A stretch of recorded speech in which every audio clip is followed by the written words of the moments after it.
Hey guys, and welcome back to part 2 of the OKW BootCamp.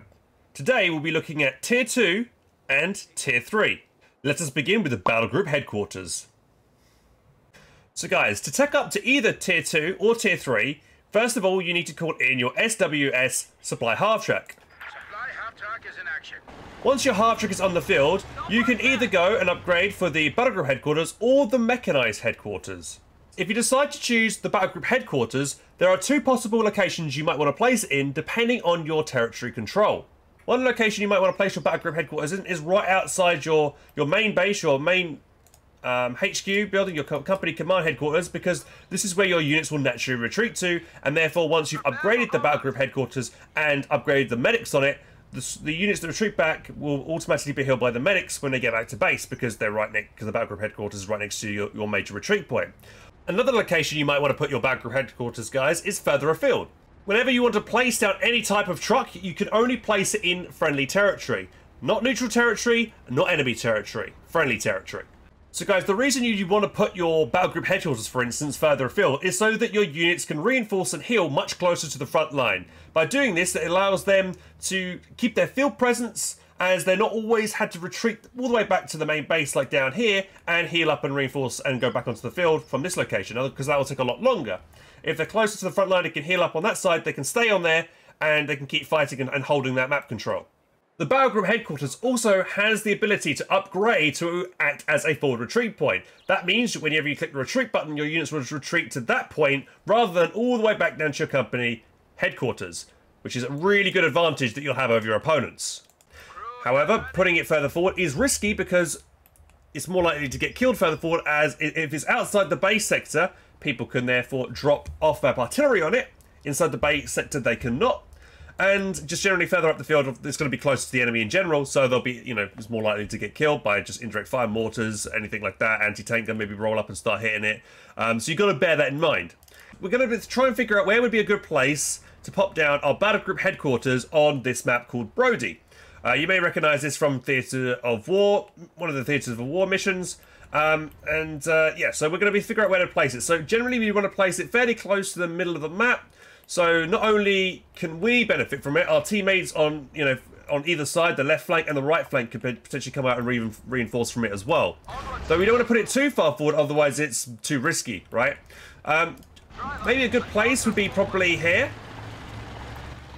behind this natural sight blocker of this bush. When it comes to placing the Battlegroup headquarters itself, you want to always make sure that you left click first on the ground and then turn the front of the vehicle towards where, towards the enemy. That way is when your units retreat, they will always retreat to the front of the vehicle rather than the end of the vehicle, because otherwise they'll take longer to run all the way around to the back side of it rather than the front side of it.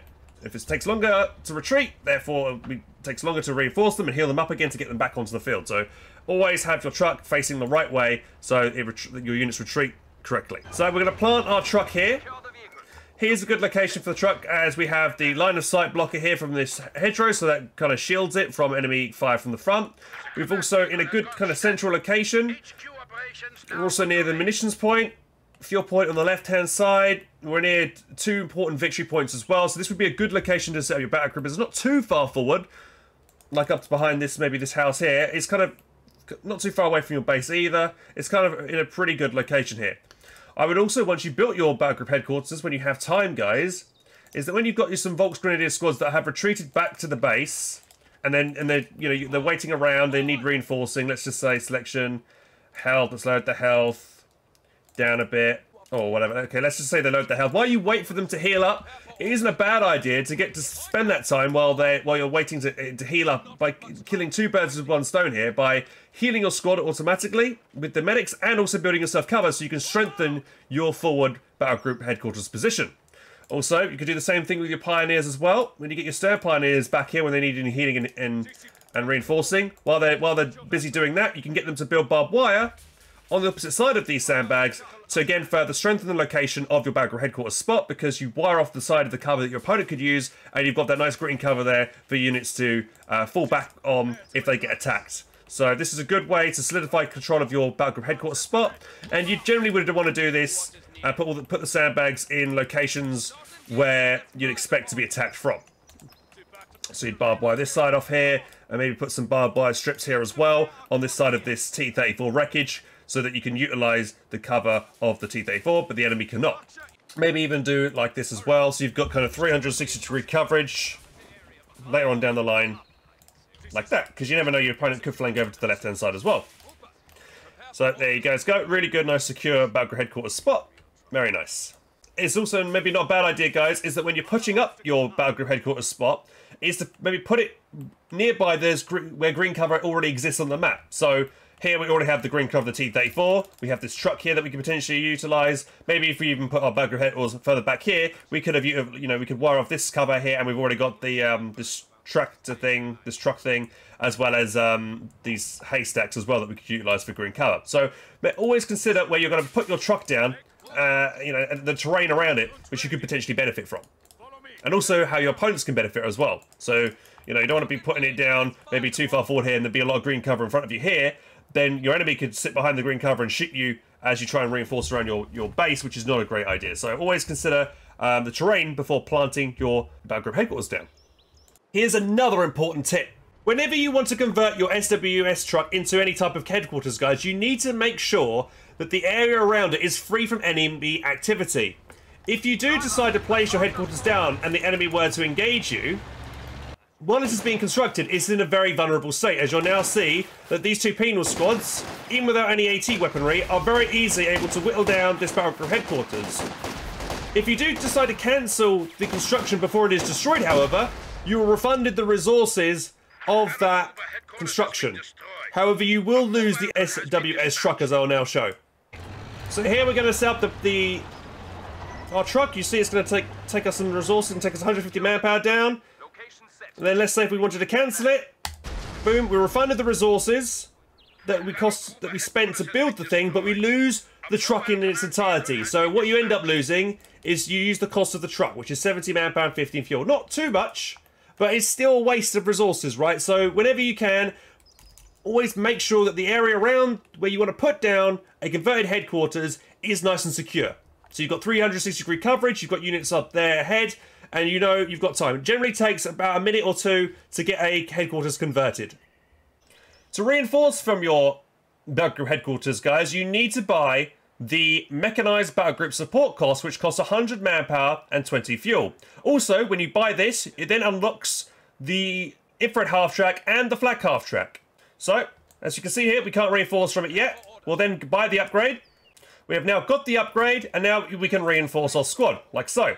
However, let's say, for instance, that the sector that the Battlegroup headquarters is in becomes neutralized. So, in this instance, it's the munitions point. Let's just make this neutral. Now that it is neutral, we can no longer reinforce around this structure. We lose the reinforcement ability. So you need to make sure that the Battlegroup headquarters is always constantly in friendly territory. Now we own the munitions point, we can now reinforce once more on the Vox squad. There are 3 abilities you can upgrade, as we just talked about. We got the Mechanized Support Group ability. You got the Field Medics, that costs 50 manpower and 10 fuel, so that brings out 3 medics that will go around and heal your squads in a short area around the Battlegroup headquarters. It will also heal allied units as well. And you have the retreat point on lock once you've upgraded your Chauffeur Panzer headquarters, that is your tier 4, but we'll get onto that later on. Now let's get on finally to the units you can build in your Battlegroup headquarters. The first unit you can buy in the Battlegroup headquarters is the 7.5 Le.IG infantry support gun. It is a light artillery unit, costing 270 manpower and 7 population cap. Next up, we have the Infrared Searchlight, a very good unit for spotting enemy units from distance, costing 200 manpower, 10 fuel, and 3 population cap.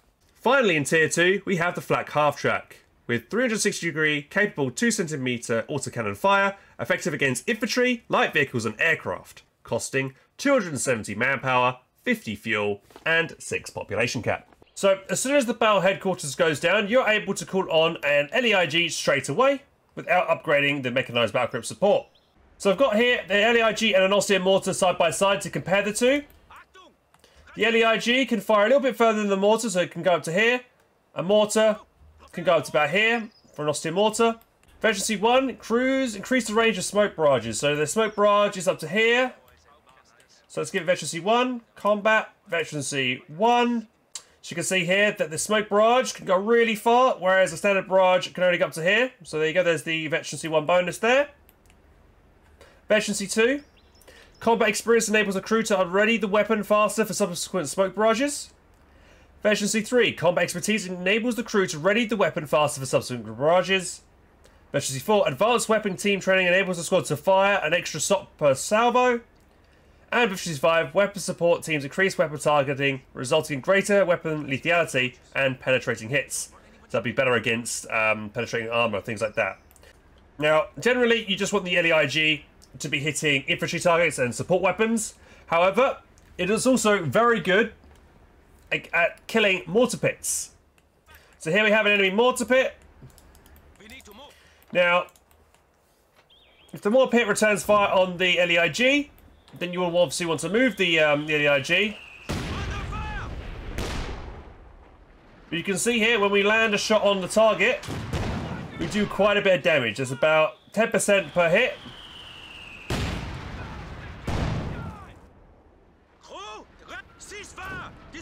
And what you want to do is just reposition yourself really quickly away from the mortar pit. And if you get attacked, just pull back to the Battlegroup headquarters and heal yourself up, and then just keep barraging constantly. You can see only a few shots are connected to that mortar pit, and we've almost killed it. So yeah, the Le.IG, guys, is a really effective piece against the mortar pit. If you decide to repair it while under fire, that's great for you, because that means that the engineers that are repairing nearby are likely to get absolutely destroyed by the Le.IG, because repairing squads take more damage. And there you go. Perfect. So if whenever you see British start to build up SimCity, like a Bofors or a mortar pit, you're going to get yourself the Le.IG out and immediately start barraging. Even if you finish the barrage, let's say that you finish the cooldown on the barrage, then you just instantly, try and do attack ground as well if you can, just to keep the pressure onto that mortar pit. The Le.IG itself is pretty much the same kind of barrages as like the Austrian mortar. It's got the standard HE barrage and also smoke barrage. There is a commander that gives it incendiary rounds, which is the fire stem commander, which that also makes it very good for munitions cost to drop in, fire AoE damaging rounds, which is again, they're even better against SimCity and units that are in cover and in buildings and stuff like that. So yeah, that's the Le.IG, guys. Very nice, awesome artillery piece. So here we have the Infared Half-track. You can see when we want to set it up, it takes a few seconds to set up. What it does, it gives you a lot of extra vision down on the front lines. An excellent scout unit, so you can provide frontline vision for targets. For instance, so your Le.IGs can fire. Maybe you've got some off-map artillery. You can combine this with loads of other units. For instance, the Jagdtiger, great in conjunction with the Jagdtiger, or for instance, maybe the Sturmtiger to get spot targets for units, Jagdpanzer, anything like that. It's just a great all-round unit for the entire team, the Axis team, to utilize, as it just gains that awesome amount of vision. It also has the ability to, for 50 munitions, to drop a recon run onto the battlefield. So this is a non-doctrinal recon flight, which is awesome. The plane comes overhead.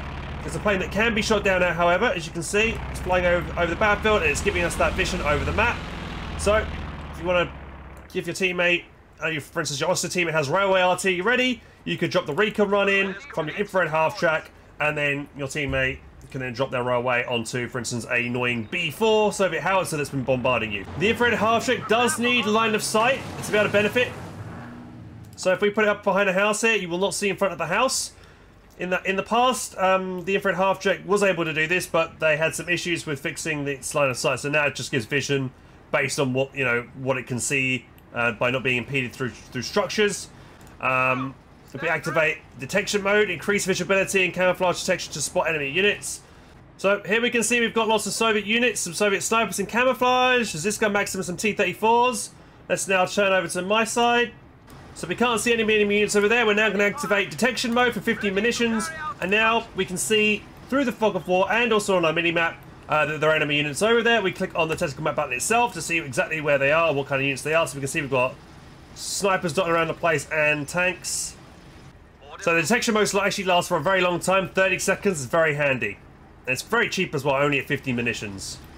Next up and last in the Battlegroup headquarters is the Flak Half-track. So the Flak Half-track is very good against infantry, as I'm about to show you guys. So here we have some enemy penal squads, and our Flak Half-track is going to open up on them. Pretty much initiates insta-suppression on a squad it decides to fire at, especially if they're in no cover.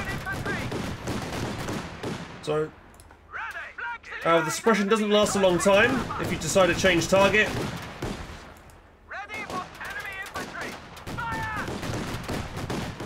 As you can see there.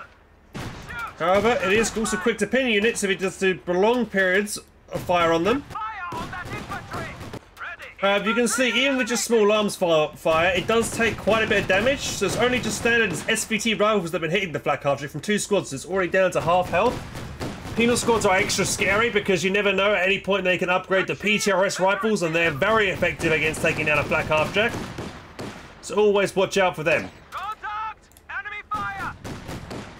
The Flak Half-track itself has the handbrake mode, so it locks it in place. So in case you don't want to miss micro it and you want to keep it in a certain position. However, you need to make sure to press the button again, so Q on the hotkeys, and then R to reverse it if you want to.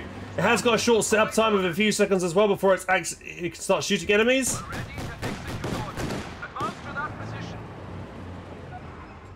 You can tell Flak Half-track is ready to fire because its sides will be down like this. You can also manually tell the Flak Half-track to reload. So it gets a full magazine in the chamber, so it's ready to start smashing with a full load. And also you can prioritize instead to shoot down aircraft. So if you press this button and there's enemy infantry nearby, it won't shoot the infantry, as I'll now show. So here we have some conscripts right in front of us, and the Flak Half-track won't shoot them unless you tell it manually to target them. If I press stop, he'll stop shooting them, as it's still got the plane mode on. So if we did a Soviet recon run overhead, it would shoot the plane down. The Flak Half-track also has the ability for 25 munitions without any veterancy to pop smoke, like so.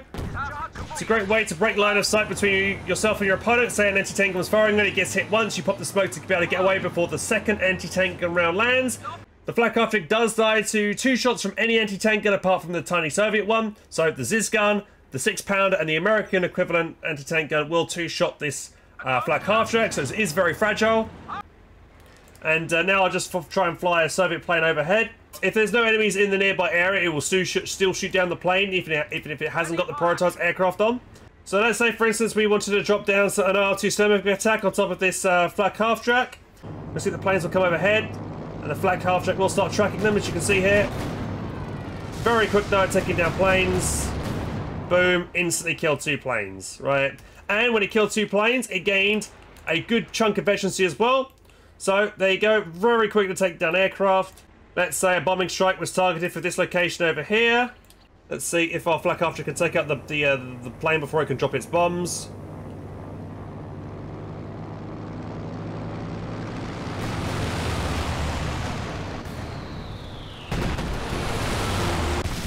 Nope. Still was able to take out the plane, but the bombs were dropped. So you get the idea, it's still quite effective. It's great taking down planes that loiter for sure, but maybe less so against planes that are doing a big bombing run. As that was a heavy bombing run, it was higher up in the sky, so the Flak Half-track had a harder time tracking it. But if it does start firing on an aircraft, it will take it down very quickly. So the veterancy ranks of the Flak Half-track are as follows. Veterancy 1, decrease the cost of smoke grenades to conceal the vehicle. So without veterancy, the Flak Half-track can gain a concealing smoke for 25 munitions. At veterancy 1, it makes that cheaper from 25 to 15, so save yourself 10 munitions there. Veterancy 2, vehicle training enables the crew to track and attack targets more efficiently. Veterancy 3, battle-hardened crews are able to maneuver the vehicle with greater efficiency. Veterancy 4, weapon training increases the crew's accuracy and rate of fire. And finally, Veterancy 5, target training increases the weapon's penetration and range. Next, I will demonstrate the Flak Half-track's effectiveness against light vehicles. So here we have the American AA Half-track, which is probably what it might come up against. The same kind of timings here. The Flak Half-track will come out as well as the AA Half-track from the Americans. So I've done some tests here, and pretty much all the time the American Flak Half-track will beat the Flak Half-track once its main gun is set up. It can kill the Flak Half-track in one full burst from its main gun.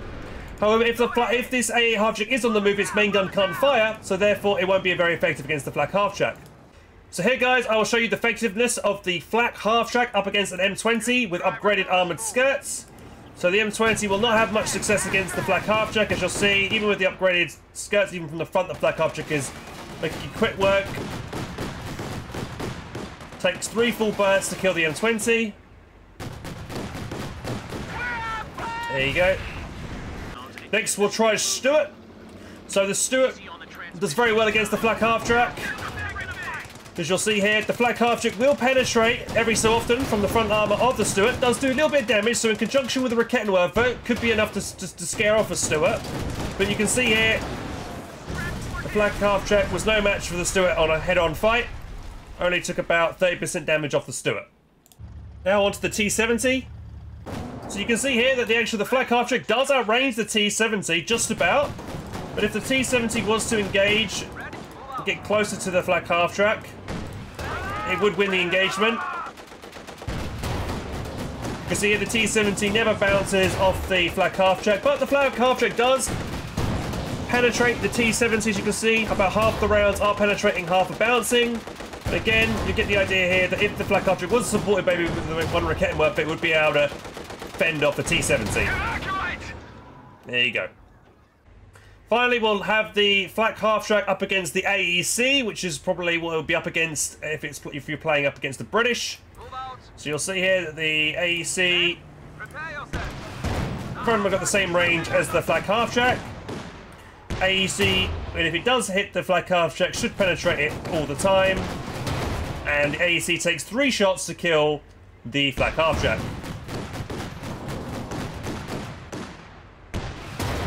There we go.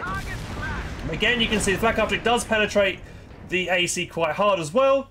And if it was backed up once again by Rakettenwerfer, it should be more than enough to fend off the AEC. But always keep your Flak Half-track supported with Grenadiers on Rakettenwerfer, so that if a vehicle was to rush in trying to harass it and take it out, you're there with the Panzer II and Rakettenwerfer to help you win the engagement. Next up, for Tier 3, we have the Mechanized headquarters. So unlike the Battlegroup headquarters, guys, the Mechanized headquarters cost quite a lot more fuel to put down. Battlegroup headquarters cost 150 manpower and 10 fuel, whereas the Mechanized cost 200 manpower and 45 fuel. So like the Battlegroup headquarters, guys, you could decide to put the Mechanized in your base, but I would probably recommend maybe bringing it a bit further forward if you have decided to put your Battlegroup already forward to support any vehicles on the front line. So once you've got the Mechanized down, you've also spent 100 munitions and 15 fuel for this Repair Pioneer upgrade ability. 3 Pioneers will spawn around the Mechanized headquarters, and they will go around and repair nearby vehicles within a certain range. So here's our Flak Half-track, for instance. Let's make this slightly wounded. As you can see, the range of the repair guys is quite large. It's about probably this much. So any vehicle nearby, your own vehicle or friendly Axis vehicles that are in need of repair, these engineers will come over and try and repair them. If these engineer models, or even if the medic models on the Battlegroup headquarters die, they will just automatically replenish themselves after a short amount of time.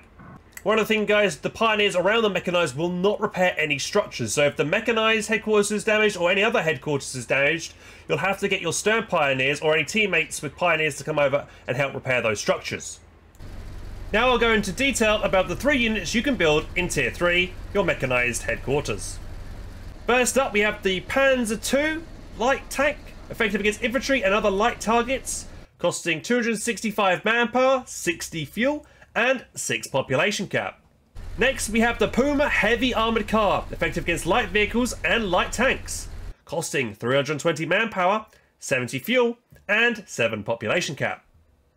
And finally, we have the Stuka Half-track, a very effective artillery piece against infantry, structures, and light armour, costing 390 manpower, 100 fuel, and 12 population cap. So guys, here we have the Panzer II, which is very effective against infantry. So here we'll make some riflemen. And we'll have the Panzer II engage them. We'll see that we want to keep the Panzer II about this range away from the riflemen, because if we get too close, they'll snare us with 80 rifle grenades. But as you can see here, we're doing quite well against those riflemen. Not taking any damage ourselves, because as it is a light tank, it doesn't get penetrated by any small arms fire. So there you go, you get the idea. The Panzer II's veterancy ranks are as follows. Veterancy 1 adds the cautious movement ability, which makes the much harder to detect. So now, veterancy 1 unlocks this ability, cautious movement. So basically, the Panzer II becomes camouflaged. You can also then put it on hold fire so it doesn't give away its location. This will now mean that its main gun and its machine gun, or its coaxial machine gun, won't fire either. However, it does get revealed quite quickly, as I'll now indicate. So let's say, for instance, we have some American infantry on the road. If we get a bit closer to them, location. Stand. Like so, we are revealed. Enemy infantry. So, this vehicle is a lot easier to spot than, say, for instance, like a sniper that's in camouflage, okay? But still, it's quite a nice way to maybe sneak around the enemy lines, potentially get up behind somebody, maybe take out a Katusha or something like that by sneaking around behind enemy lines using this cautious movement ability while on hold fire. Version C2, battle hide and cruise, improve the main gun accuracy and rate of fire. Version C3, veteran crews navigate the battlefield with ease and have an increased awareness of their surroundings. Version C4, elite crews extend the range of their main gun through the use of targeting and sighting equipment. And Vet 5 unlocks the suppressing fire ability. So, let's just do that. So, Version C2. Version C3. Increased vision, as you can see there. As it says on the thing. Increased awareness of the surroundings, so they gain more vision. One more Version C. And then Version C5. So, we'll just test this suppression ability against a group of conscripts like this. So, these conscripts are in no cover at all. We'll engage them here with this Panzer II. So you can see a standard blast doesn't do much in terms of suppression, but we're doing quite a lot of damage. Let's now activate the suppression. You can see we got the suppression because we have the icon above our Panzer II's head. And we're quite quickly suppressing and pinning the squad we're targeting. So, for instance, this would be great ability to activate against a high value target like a shock trooper flanking around. You can activate that and maybe save yourself from a nasty flank. There you go, that's the suppression ability. Lasts only a short amount of time, but it's only costing 10 munitions. So it's fairly cheap. So we've also got access to stealth detection, so we're going to go up the road here and spot this enemy sniper. This means we're allowed to spot enemy camouflage units at a greater distance than compared to normal. Most units have a hard time spotting, so we move forward here, up the road. And there we go, we found the sniper. Quickly neutralise that. Let's see how effective the Panzer II is against snipers as well. Panzer II also has access to prioritised vehicles, so let's say you wanted to chase down an enemy vehicle instead of infantry, you can do that. And we're just going to quickly now test the Panzer II up against typical allied vehicles you might be up against, like we did with the Flak Half-track. So here we'll have the engagement of the AA Half-track up against the Panzer II. Now the AA Half-track actually outranges the Panzer II. As you can see here, if we put on our lockdown, you see that we can hit it from here with our machine gun. However, our main gun needs to get a little bit closer, so we'll do that. Get a little bit closer here. But you'll see here that the Panzer II should win against the AA Half-track because the Panzer II is a light tank, after all, so it has a lot better armour than the Flak Half-track. However, it does get penetrated from the AA Half-track occasionally.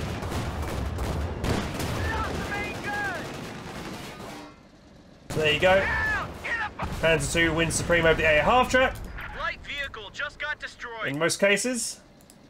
I won't bother with the Panzer II versus the M20. Panzer II absolutely crushes that engagement. So here we have the Panzer II once more up against the Stuart. Now the Stuart, its gun is better than the Panzer II, so the Panzer II has a harder time penetrating the armour of the Stuart, whereas the Stuart hardly has trouble at all when it gets penetrating the armour of the Panzer II. As you can see here, nearly every shot is penetrating. I think every shot has penetrated so far, so it's about 5 shots, I believe, from the Stuart to kill a Panzer II. And the Panzer II hardly did much damage at all. Probably, what, 10, maybe 15% damage on the Stuart. So not a good engagement there for the Panzer II at all against the Stuart. Panzer II up against the T-70 now. This is more of an even fight, but I still believe that the T-70 generally, most times, will win up against the Panzer II, just because the T-70's rounds are more likely to penetrate than the Panzer II's rounds are. However, if the Panzer II was to get the rear armour shots on a T-70, it would do quite well. So you can see here the T-70 penetrating all the time. Not doing too much damage though.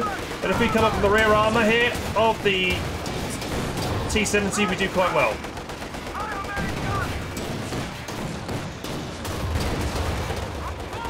Much better than if we would have attacked from the front.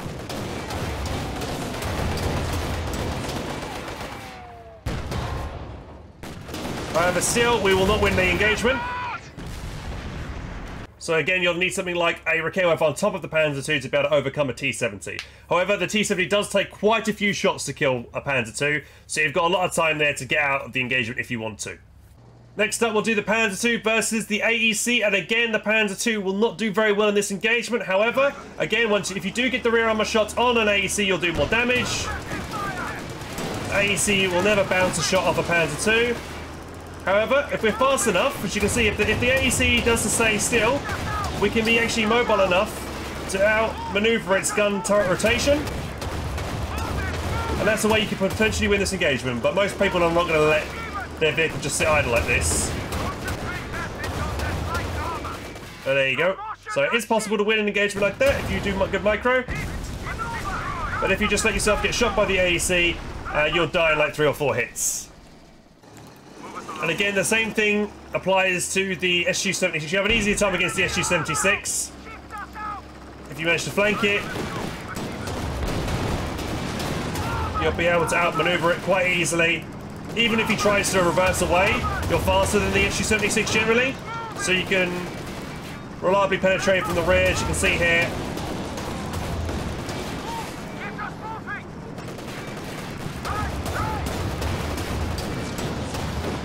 And eventually you'll kill the SU-76.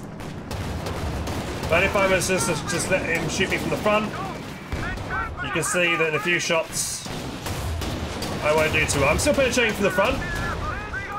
But there you go, you can see it's much easier for him to kill me than it is for me to kill him. Alright, next up we have the Puma. Now the Puma is a very fast vehicle, especially on road. It is very nippy, can get up behind enemy vehicles, very good at flanking.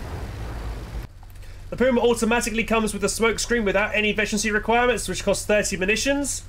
Can hold fire, prioritise vehicles, and Efficiency 1 has access to the aim shot, which is a very, very awesome ability. Its efficiency ranks are as follows. Efficiency 1 unlocks the aim shot efficiency ability, which is highly accurate and will temporarily disable the turret of enemy tanks. Efficiency 2, advanced vehicle training improves weapon accuracy, sight range, and rate of fire. Efficiency 3, battle-hardened crews improve vehicle mobility and weapon potency. Efficiency 4, skilled crews can extend the effective firing range of the Puma. Efficiency 5, tracking vision, enemy units can be spotted behind line of sight blockers, which is pretty nifty as well, as I'll now show. So let's just put let's put the fog of war on real quick. So this is the Puma with no efficiency, 1 stripe efficiency. Pay attention to the fog of war lines. That's as much as you can see up to about there. Efficiency 2 gains a bit more of increased vision. Efficiency 4 and efficiency 5. So I'll just show you guys off the Puma's efficiency 5 tracking ability that it gets. Enemy units can be spotted behind line of sight blockers. So if we move up here, you'll be able to see that there are some Katyushas behind here, even though we're not normally meant to be able to see them, thanks to the fact that we have this ability. So we can come around here. It's not a big lot of vision, but you can come around. We can see we take out these Pumas. Efficiency 5 Puma one-shots Katyushas, which is very nice. Super nippy and highly accurate. So here we go, Puma up against this T-34.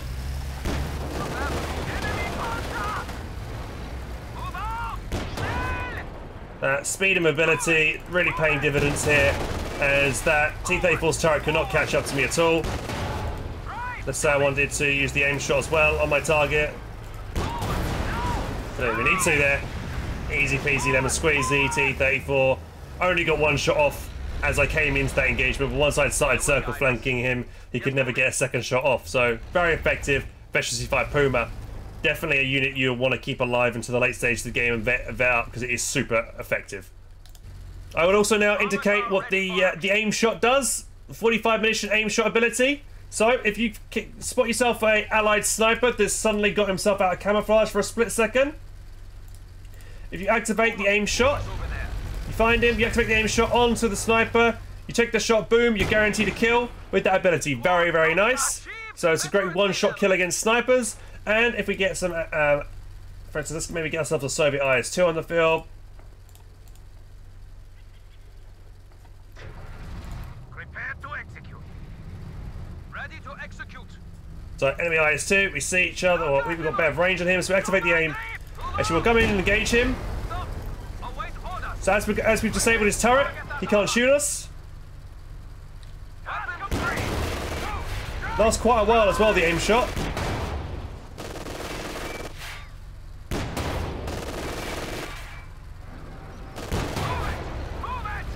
Yeah, we can jam him again, so his turret can't hit us. So his turret gets jammed in that location, so you can keep abusing that against your opponent.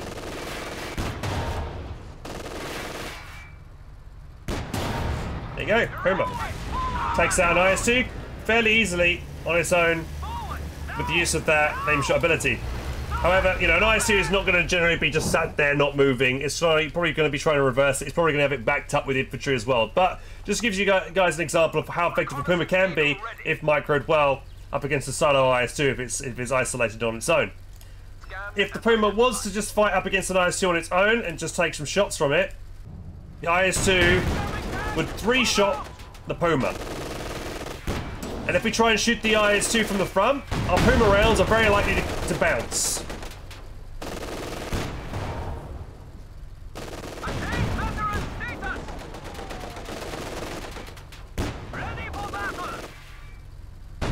There you go. 3 shots from an IS-2 to kill a Puma. It's generally 3 shots from pretty much most vehicles, most medium vehicles above. So again, if I just get another Puma out, we'll see here that the Sherman will also take about 3 shots to kill the Puma. Not sure how that was a rear armor hit, but there you go.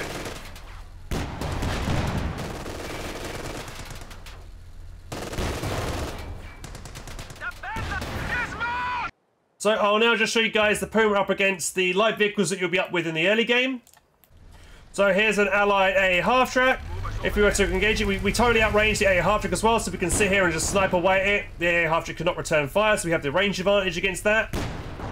And if we keep our distance, we can pretty much, I believe, 3-shot the AA half-track. As we are firing at max range, we're not going to be super accurate.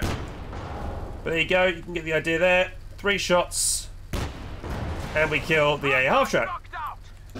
Same thing applies here to the Stuart. The Stuart, I think, dies in 4 shots from a Puma. Again, we outrange the Stuart massively. Attained veteran status. So as long as we use our range advantage here, we'll do well. However, you've got to bear in mind that the fog of war is turned off here. So if I turn the fog of war on, we actually don't see the Stuart yet. So we have to get a little bit closer. So generally, you might want something else spotting for you, maybe infantry up there to give yourself vision. So even here, we still almost outrange the Stuart. There you go. So we're going to redo this engagement, but the Stuart's going to retaliate.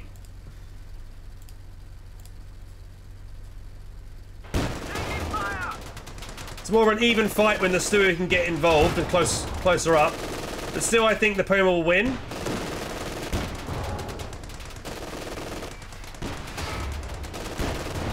So it's 5 shots for the Stuart to kill the Puma and 4 for the Puma to kill the Stuart. Also, don't underestimate the power of the AA half-track onto the Puma. Yes, the Puma can 3-shot the AA half-track. However, because the Puma's armor is just light armor, the AA half-track's main gun does do a lot of damage to it, as I'll now show. As you can see here, the Puma is got flanked by the AA half-track. And you can see here that 1 full burst of AA half-track is almost enough to kill the Puma in 1 go.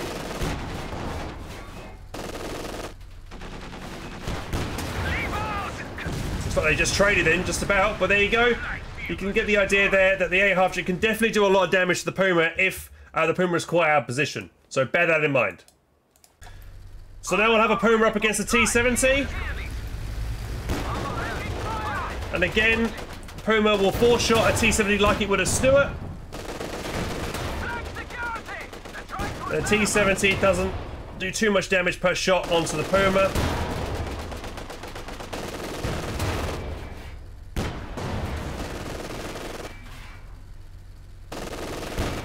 There you go. So the AEC up against the Puma is probably the most even matchup you can probably get. However, the Puma does outrange the AEC, but the AEC gun does pretty much the same damage to the Puma as the Puma does to it, as you'll now see.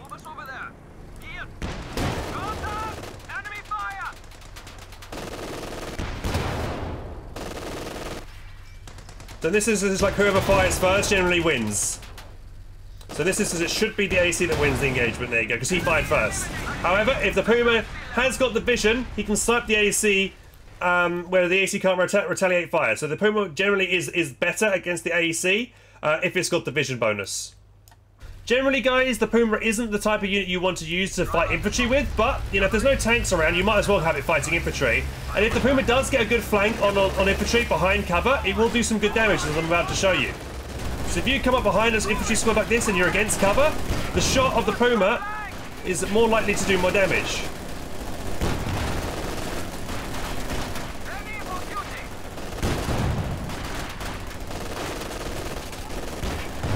And it has got that machine gun next to its main turret as well, which does do decent damage against infantry. But generally, yeah, Panzer II would be better at this job than the Puma. But, you know, don't discount the Puma's anti-infantry capabilities as well. Pretty decent. Not terrible, not amazing, average. Finally, guys, let's go on to the Stuka Half-track. So the Stuka Half-track is an amazing artillery unit, really good at wiping squads. Efficiency 1 rank, crew can fire 72cm incendiary rockets, so it unlocks this ability here for 40 munitions, which I'll show in a minute. Efficiency 2 improves battlefield, surveys, and crew training increases ready time, allowing for barrages to be fired with greater frequency, so it reduces the cooldown on your standard fire ability. Efficiency 3, experienced forward observers improved max range. Efficiency 4, vehicle crew training increases ready time, allowing for barrages to be fired with greater frequency once again. And rank 5, battle-hardened crews are able to maneuver the vehicle with greater frequency. So here we have a long line of enemy infantry. The Stuka's barrage, unlike the Panzer, the CoH2, which fires like in a circle area of where the rockets are going to land, it's in a straight line, okay? Now, whenever you fire a Stuka barrage, the first rocket that you want to land is the third chevron, okay? So we're lining this up on this Maxim, right? So let's say we want the round to hit the Maxim dead on. We need to try and get it so that the third chevron is right on top of the squad. Just slightly back, like that. So that would be a good thing. So that first rocket will be right bang on that Maxim. So now we're going to left click again to confirm our selection. Stick will fire off. Good habit now is to press shift and then R on your keyboard to reverse the vehicle away once it's done firing the rockets. And then we'll zoom in here and see, boom, right on the money there. And it annihilated that Maxim. So there you go. Always make sure that the third chevron, I'll just prove it once more again. So move up once, again, third chevron. Let's try and finish off this Ziz gun here. So third chevron, there we go, boom, perfect, fire again.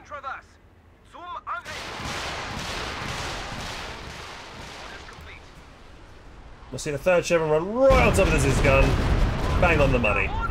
And the reason why I always say, use like fire and then click shift reverse, is so that once you fire, your vehicle automatically then reverse back to a safe location, so it avoids getting counterfired by enemy artillery. So generally, whenever it comes to an artillery piece, you roll it up, you fire, and you reverse it nice safely back into your base where there are no enemy. There's no chance of enemy harassing it. Okay. I'll show you guys off the incendiary rockets. Now the incendiary rockets are slightly different. So you can see they've got the circle circumference here. You had these units here, so let's say we wanted to attack them. So you'd get the incendiary rockets, you just dump them in the center here. And again, we'll do shift retreat because we're getting counter-fired by that mortar. And you'll see that a lot of incendiary rockets just hit the target in the area, and it'll do dot damage over time and be very effective against these structures. You can see that these are burning very quickly here. So there you go, mortar pit's dead. And it may just be that the Bofors gets away just slightly there. But yeah, you just get the idea there. 40 munition incendiary rockets, very good at killing SimCity emplacements if it's right on the top of them. I'll just now show you guys the difference between a brand new Stuka, a Efficiency 2 Stuka, and a Efficiency 4 Stuka in terms of their cooldowns. So a standard Stuka, if it fires, will take 114 seconds to cool down. Efficiency 2 Stuka, 89 seconds to cool down. The Efficiency 4 Stuka, 80 seconds, 79. So definitely reduces the time, and it's practically this one. Efficiency 4 can almost fire. It feels like almost every minute or so you'll see these rockets firing, which is very nice and very juicy.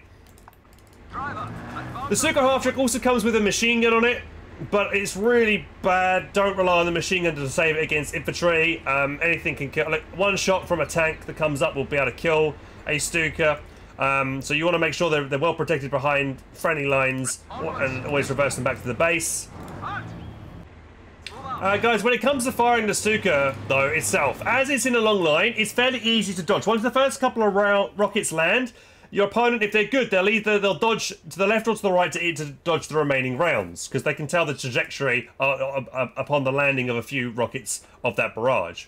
Now, players can hear the rocket barrage before it lands, so they can immediately try and move and try and dodge the rockets before they even land in the first place, right? So here comes a little bit of a game sense in this instance to test to see what your opponent does. You've got different types of opponents and how they react to these types of rockets. You've got one person that's the idiot that just stays there and gets hit by it. The second type of guy that just immediately retreats as soon as they hears it. And the third type of guy that tries to dodge, okay? Now, the idiot, you haven't got to worry about. Great, you can get free kills all day long. The second guy, if he decides to always retreat when he hears the rockets, try and aim the rocket line on his retreat path rather than where his units are at, okay? That way, you're more likely to get his kill, his units on retreat. So let me just try and demonstrate this, for example.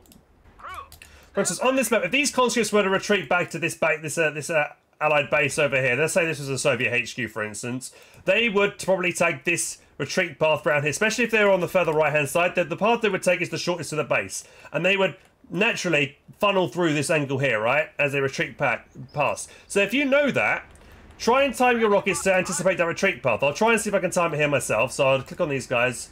Game, take over player, this guy, retreat, take over me, and then fire the rockets, maybe like this. I'm hoping I might be able to catch a few of these guys on retreat.